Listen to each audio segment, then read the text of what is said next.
Ele entendia que essa questão da prensa dos livros, né, era algo comercial, porque se você for analisar nesse período,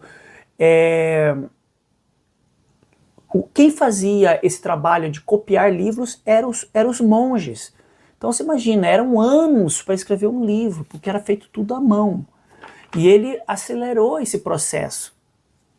E depois ele publicou também um calendário, tipo um informativo, que foi uma demanda da Igreja Católica, que era um informativo, um calendário anual, convocando a cristandade para lutar contra o Império Turco-Otomano. E foi uma publicação de ampla divulgação que se espalhou por toda a Europa. E é nesse período que surge a marca registrada Imprensa Gutenberg, que é o tipo DQ. E no documentário ele explica um pouquinho como foi esse processo de criação da prensa de Gutenberg, porque a gente fala imprensa, mas é prensa, de prensar, era uma máquina que prensava na tinta e aquelas letrinhas que prensava e criava a escrita. Então ele fala muito sobre esse processo de criação.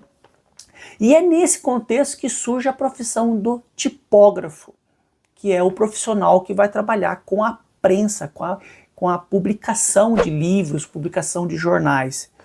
E ele fala aqui um pouquinho sobre esse processo, né, que ele utilizou moldes de madeiras, carimbo, antimônio, chumbo, para criar uma liga de metal.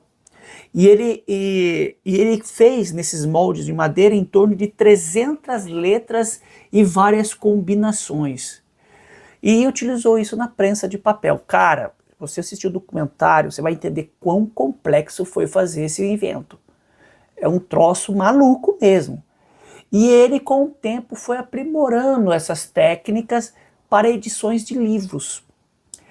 E é muito interessante que ele era um cara muito antenado na época e ele ia nas feiras que existiam na época mostrar esse invento dele. E numa dessas feiras ele encontra o bispo Piccolomini, que se encanta